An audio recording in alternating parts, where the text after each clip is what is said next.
Hello मैं phenomenal Boris, how are you. क्या आपने को नोटिस किया है, कुछ लोगों को कामयाबी के बाद दूसरी कामयाबी, तीसरी कामयाबी, चौथी कामयाबी, लगातार कामयाबी मिलती जाती है।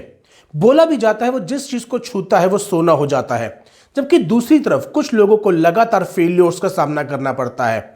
यह कोई कोइंसिडेंस नहीं है, इसके पीछे एक नेचुरल लॉ काम कर रहा होता है। और आज की वीडियो के अंदर हम उसी नेचुरल लॉ के बारे में डिस्कस करने वाले हैं।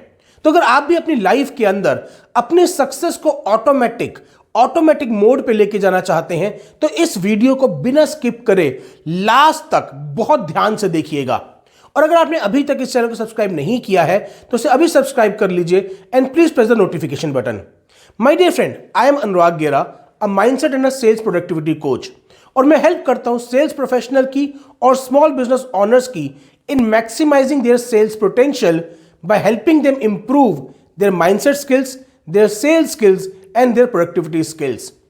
My dear friend, कभी आपने नोटिस किया है जब आप कोई कार लेना चाह रहे होते हैं तो रास्ते चलते आपको वही कार बार बार दिखना स्टार्ट हो जाती है। आप जहां जाते हैं आपको वो कार नजर आ जाती है, जबकि वो कार पहले भी वहां पे थी, मगर जब तक आप उस कार को लेने का प्लान नहीं कर रहे थे वो कार आपको नजर नहीं आती थी। ये कोई कोइंसिडेंस नहीं है, इसके पीछे की वजह है कि अब आप उस कार के बारे में कॉन्शियसली सोच रहे हैं।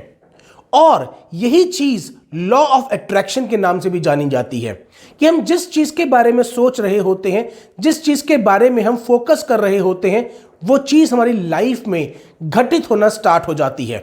अगर लॉ ऑफ अट्रैक्शन के मैं आसान भाषा में समझाऊं तो आप जैसा सोचेंगे वैसा आपकी लाइफ में हो जाएगा। You will become what you think about। मगर जितना आसानी से मैंने इस बात को एक्सप्लेन कर दिया उतना आसान इस लॉ को अप्लाई करना नहीं है। अगर ऐसा होता तो लोग इस लॉ को अपने लिए इफेक्टिवली यूज कर रहे होते। तो अगर आप जानना चाहते हैं कि इस लॉ को आप कैसे इफेक्टिवली अपने लिए यूज कर सकते हैं तो इस वीडियो में बने रहिएगा। माय डियर फ्रेंड, सबसे पहले मैं आपको बताना चाहता हूं, किसी भी और नेचुरल लॉ और यूनिवर्सल लॉ की तरह लॉ ऑफ अट्रैक्शन भी हमेशा काम कर रहा है। चाहे आप इसके बारे में जाने या ना जाने, चाहे आप इस बारे में समझें या ना समझें, यह आपके ऊपर काम कर रहा है। ठीक वैसे ही जैसे कि लॉ ऑफ ग्रेविटी कहता है कि ऊपर से कोई भी चीज नीचे गिरेगी तो वो नीचे ही आने वाली है। अब आप इस बारे में जाने या ना जाने, लॉ ऑफ ग्रेविटी काम कर रहा है।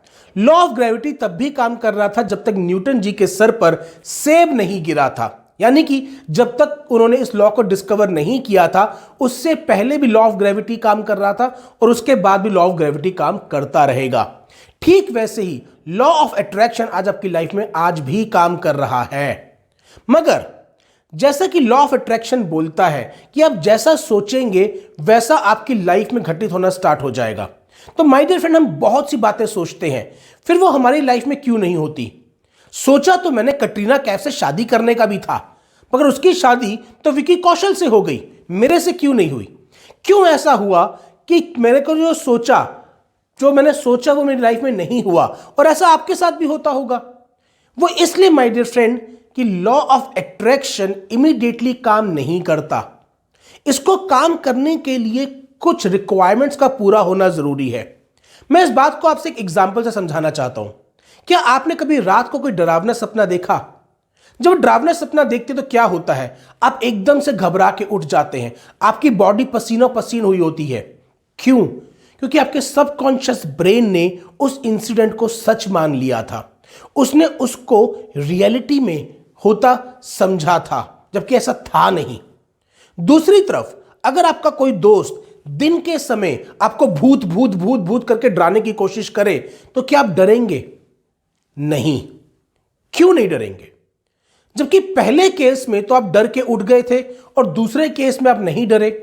उसका एक बहुत सिंपल रीजन है माय डियर फ्रेंड कि पहले केस के अंदर जब आप सो रहे थे तब आपका कॉन्शियस ब्रेन भी सो रहा था और आपका सबकॉन्शियस ब्रेन जो कि कभी नहीं सोता, वो 24 घंटे काम करता रहता है, उसने उस इंसिडेंट को सच मान लिया। जबकि दूसरे केस में आपके कॉन्शियस ब्रेन ने उस थॉट को रिजेक्ट कर दिया। अगर मैं इस बात को थोड़ा और बेहतर ढंग से एक्सप्लेन करूं तो तब तक आपकी लाइफ में आपके थॉट्स रिफ्लेक्ट नहीं करेंगे, तब तक आपके थॉट्स रियलिटी नहीं बनेंगे, जब तक आपका कॉन्शियस ब्रेन उन्हें एक्सेप्ट नहीं करेगा। माय डियर फ्रेंड, हमारा सबकॉन्शियस ब्रेन जो कि हमारे 95% एक्शंस के लिए जिम्मेदार है, वो केवल और केवल एग्जीक्यूशन करता है। केवल उन चीजों पे वो एग्जीक्यूट करता है जिसको कॉन्शियस ब्रेन अलाउ करता है। जब तक मेरा कॉन्शियस ब्रेन किसी थॉट को एग्जीक्यूट करने की परमिशन ना दे, तब तक मेरा सबकॉन्शियस ब्रेन उसको सच नहीं मानता है माय डियर फ्रेंड। तो अगर मैं चाहता हूं कि मेरी लाइफ में लॉ ऑफ अट्रैक्शन वर्क करे, तो मुझे अपने कॉन्शियस ब्रेन को ट्रेन करना होगा उन चीजों पे बिलीव करने के लिए जो मैं अपनी लाइफ में घटित करवाना चाहता हूं। और वो ऐसे नहीं होता, उसके बारे में हमारे को सीखना पड़ेगा। इस बारे में हम किस तरह से अपने कॉन्शियस ब्रेन को ट्रेन कर सकते हैं, मैं आने वाले कुछ वीडियोस में डिस्कस करने वाला हूं। टिल देन, इससे रिलेटेड टॉपिक्स की वीडियोस के लिंक मैं डिस्क्रिप्शन बॉक्स में दे दूंगा, आप उन वीडियोस को जरूर सुनिएगा। और तब तक अगर आपने इस वीडियो को पसंद किया है, इस वीडियो ने आपकी हेल्प करी है, तो इसको लाइक एंड शेयर करना ना भूलें। And keep coming back to the bad talks, क्योंकि यहां पर हम रोज एक वीडियो लेके आते हैं जो आपकी हेल्प करेगा to believe more, act more and deliver more. Till then, thank you very much for watching. Stay safe, stay blessed. Bye. Take care.